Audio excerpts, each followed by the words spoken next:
Di sini dikatakan, Masya Allah berkat Ibu Ida Dayak, Nino Elkasi resmi mualaf dan sembuh dari stroke diobati Ida Dayak. Ngeri ya.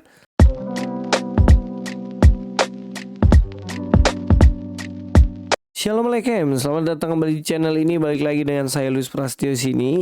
Kali ini saya akan membahas satu video. Sebenarnya video ini kita sekaligus bahas tentang perdukunan ya. Jadi ada Ibu Ida Dayak, dia terkenal karena meluruskan tangan-tangan yang bengkok dan lain-lain. Tapi ada satu video yang mana dia menyebarkan hoax, guys. Apa hoaxnya? Mari kita langsung nonton aja dulu videonya supaya kita paham. Halo, selamat malam.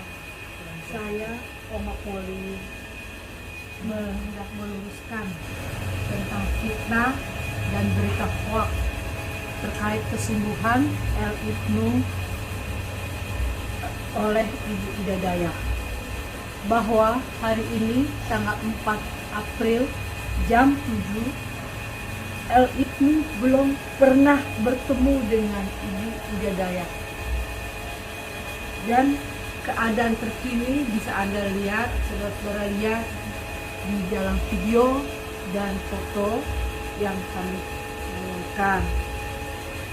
Dari pihak kami mengharapkan penyebar video yang tidak bertanggung jawab segera meluruskan dan menghapus video tersebut karena sangat merugikan semua pihak, termasuk dari pihak kami sendiri.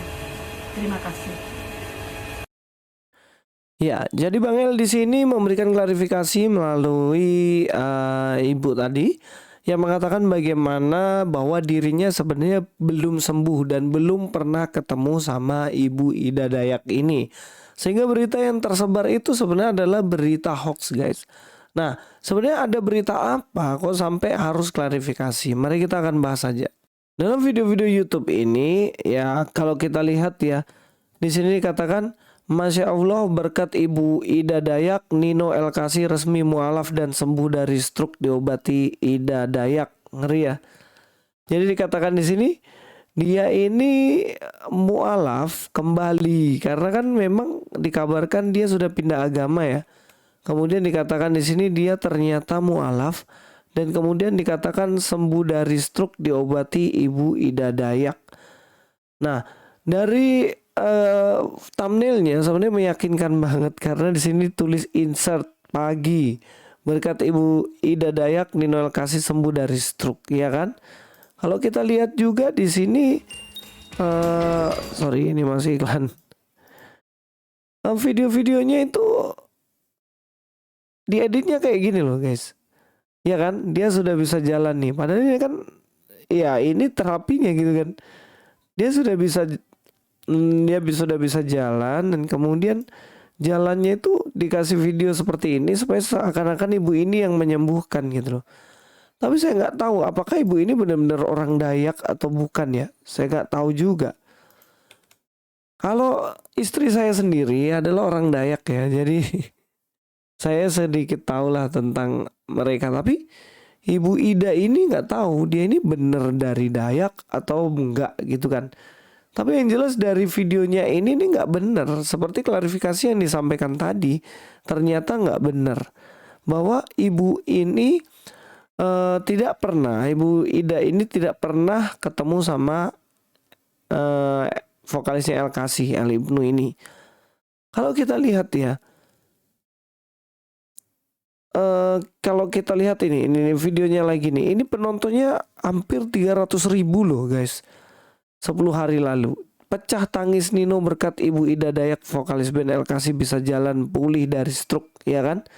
Nah ini Ibu Ida Dayak sembuh, Nino Elkasi dari stroke kini bisa jalan kembali. Dan video-video ini adalah video-video hoax, guys. Jadi tidak pernah, bahkan dikatakan Bang El Ibnu sendiri hubungin saya juga mengatakan bahwa dia tidak pernah bertemu sama Ibu Ida Dayak ini.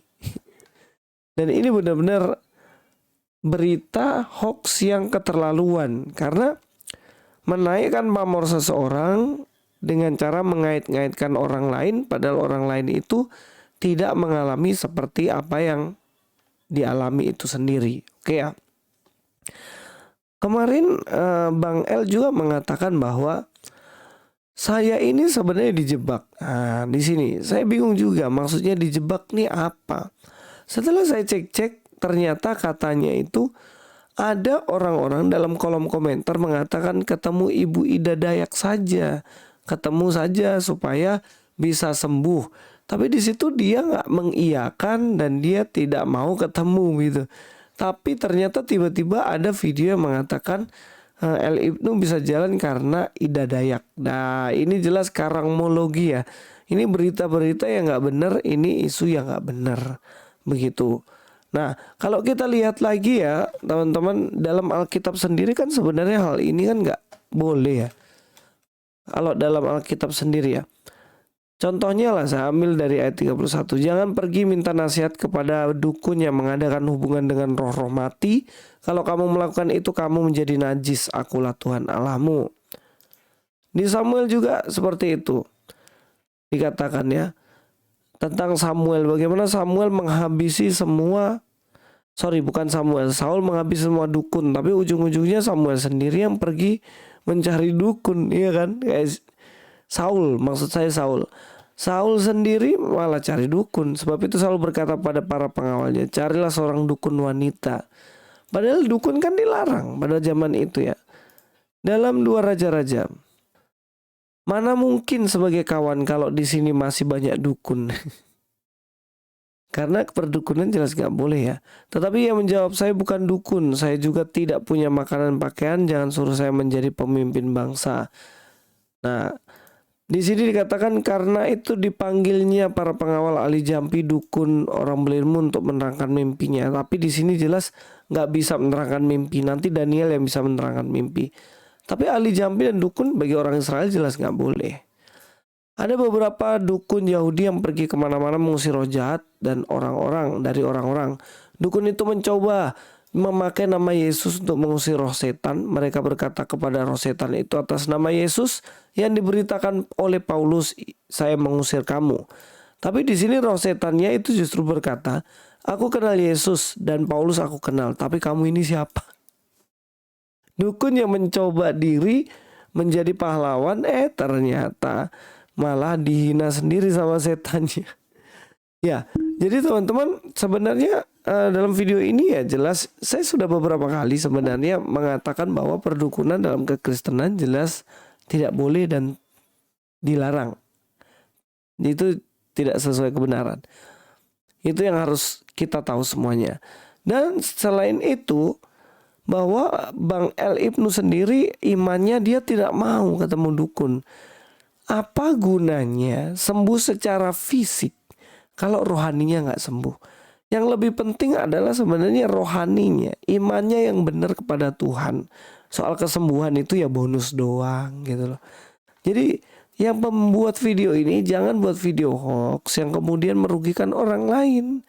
Nanti kamu akan rugi sendiri juga kalau Tuhan sudah turun tangan, ya kan? Ya jadi kita juga sebagai penonton bijak-bijak lah untuk menyaring yang namanya semua berita. Jangan sampai hoax pun kita percaya. Sampai ketemu di video selanjutnya. Luis Prasetyo, God be with you all.